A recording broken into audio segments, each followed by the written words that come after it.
की 2013 साली अर्थमंत्री चिदंबरम साहेब होते.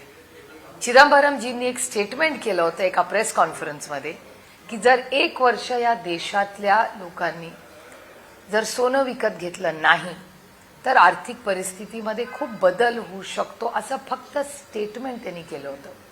तेव्हा तत्कालीन गुजरातचे माननीय मुख्यमंत्री यांनी फार टोकाची भूमिका घेतली होती आणि त्यांचे शब्द आजही माझ्या लक्षात आहेत. कारण का एका महिलेला तिच्या मंगळसूत्राची काय भावना असतात त्याच्याबद्दल हे मी एक महिला म्हणून तुम्हाला सांगू शकते.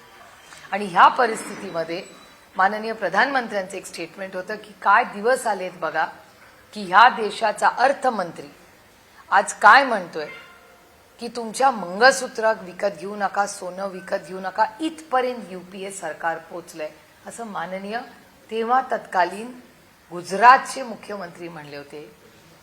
कसं असतं बघा, ही 2013 सालची गोष्ट आहे.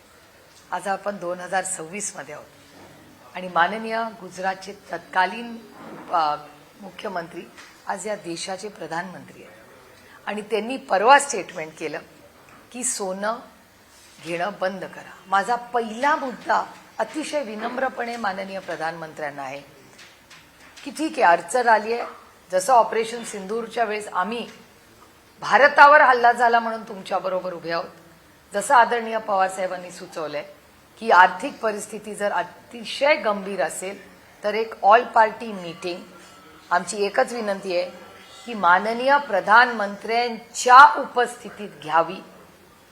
या देशामध्ये खूप मोठे अर्थशास्त्रज्ञ आहेत, त्यांचंही मार्गदर्शन घेऊया आणि जगात आणि देशात आणि राज्यात आज जी आर्थिक परिस्थिती आहे त्याच्यासाठी सगळे मिळून देश वाचवण्यासाठी आणि स्थिरता राहण्यासाठी एकत्र काम करूया.